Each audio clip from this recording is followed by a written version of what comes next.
Kalau produsen mobil sebesar Toyota ikut balap F1, kemungkinan meraih kesuksesannya tinggi.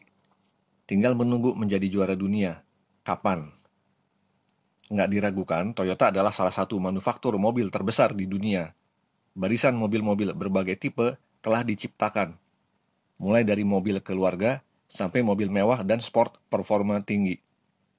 Prestasi cemerlang dalam kompetisi otomotif dicapai pada kejuaraan rally dunia WRC, di mana mobil Toyota Celica GT 4-wheel drive turbo sukses meraih titel 4 kali.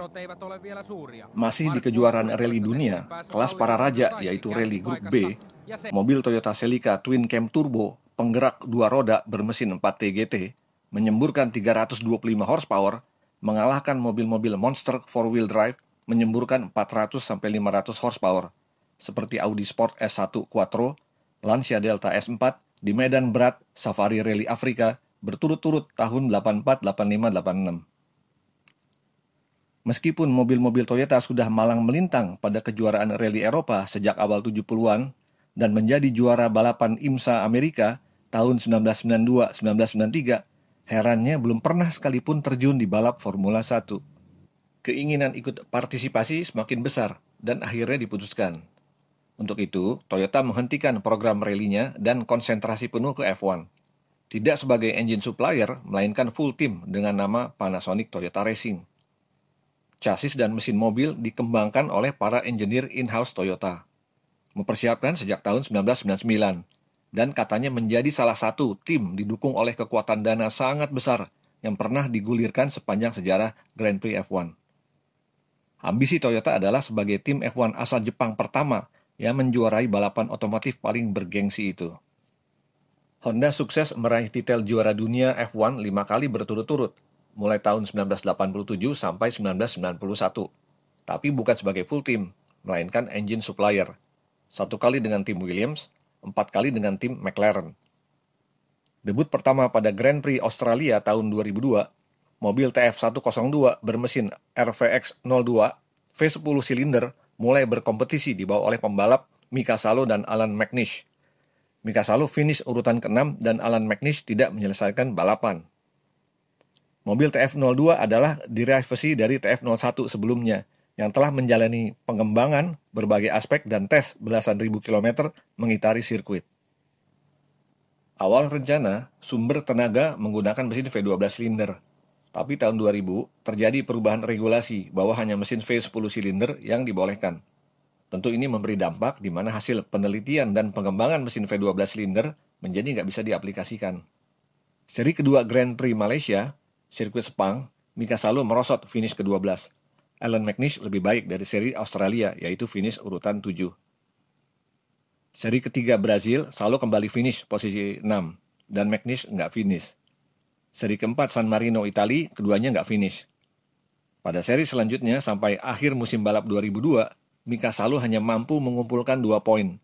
Dan pada klasemen konstruktor, tim raksasa Panasonic Toyota Racing ini menduduki urutan ke-10 di bawah tim kecil Minardi. Tahun pertama yang sangat mengecewakan untuk tim elit seperti Toyota. Mungkin karena banyak faktor yang belum berjalan seperti direncanakan, walaupun persiapan telah dilakukan selama 3 tahun. Musim balap 2003 ada pergantian pembalap, perolehan poin klasemen lebih baik, tapi masih jauh dari ekspektasi.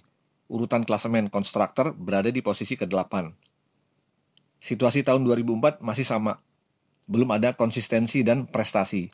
Jarno Trulli direkrut oleh Toyota pada akhir musim balap hanya belum menyumbangkan poin di 2 seri terakhir. Tapi ada peristiwa cukup mengagetkan, yaitu ada upaya spionase teknologi dari tim F1 lain, yaitu Ferrari. Desain mobil Toyota TF104 yang sangat mirip dengan Ferrari F2003 GA memicu penyelidikan lebih lanjut. 2 karyawan tim Toyota yang sebelumnya bekerja untuk tim Ferrari dijatuhkan hukuman karena perbuatan mata-mata mengambil data tanpa izin. Tahun 2005 adalah musim balap terbaik Toyota. Pembalap Jarno Trulli berhasil naik podium 2 di sirkuit Sepang dan Bahrain. Podium 3 di Spanish Grand Prix. Pembalap kedua Toyota, Ralf Schumacher, mencapai podium ketiga di Hungarian GP dan Chinese GP. Klasemen konstruktor pada urutan keempat. Sayangnya, kesuksesan tahun 2005 nggak bisa dipertahankan tahun 2006. Tim Toyota kembali merosot. Pembalap Ralf Schumacher hanya sekali mencapai podium 3, juga Jarno Trulli sekali pada posisi keempat. Banyak tidak finish. Posisi juara konstruktor pada urutan ke-6 dikalahkan oleh tim Honda yang meraih posisi keempat. Demikian pula musim balap 2007, keadaan tetap sama. Yang menyedihkan, tim Williams yang memakai mesin Toyota RVX V10 silinder menduduki peringkat keempat di kejuaraan konstruktor, sedangkan tim Panasonic Toyota pada peringkat ke-6. Situasi yang terus mengecewakan, akhirnya tahun 2009, tim raksasa Panasonic Toyota Racing dengan dana triliun yang sudah dikucurkan terpaksa mengundurkan diri dari balap Formula 1. Ditambah, adanya situasi nggak kondusif tahun 2008, yaitu terjadi resesi. Cukup ironis memang, tim Panasonic Toyota yang memiliki hampir semua aspek, mulai dari teknologi, fasilitas untuk pengembangan dan penelitian, pengalaman puluhan tahun di balap mobil, dan dana sangat besar, tidak berhasil meraih peringkat yang membanggakan di balap F1. Seperti dikatakan oleh mantan direktur teknis tim McLaren, Gordon Murray, bahwa ada 5 hal penting yang harus dimiliki oleh tim F1 kalau ingin memenangkan race, yaitu chassis, pembalap, ban, mesin, dan strategi. Semua kelima hal itu harus tepat. Satu aja dari kelima hal tersebut tidak ada atau tidak tepat, maka akan nggak mudah menjadi juara. Mesin Toyota RVX 2998cc V10 silinder 90 derajat normally aspirated adalah mesin yang dikdaya, bukan mesin yang lemot. Menyemburkan tenaga di tahun pertamanya sekitar 800 HP, kemudian meningkat ke zona 1000 HP pada putaran 19.000 RPM. Harus sanggup menempuh jarak 1.500 km sebelum bagian internal mesin dibangun kembali.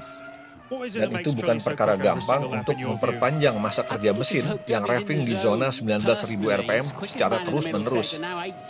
Peraturan sebelumnya, jarak pemakaian mesin hanya 400 km. Setelah itu boleh diganti dengan unit baru. Supaya daya tahan mesin lebih panjang selama pemakaian balap, komponen mesin yang bergerak diberikan lapisan penguat seperti DLC atau Diamond-like coating, misalnya pada bagian camshaft follower.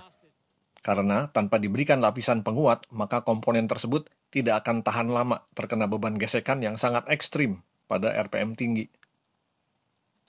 Untuk hasil maksimum, tim Toyota melibatkan beberapa perusahaan outsource yang benar-benar ahli pada teknologi coating.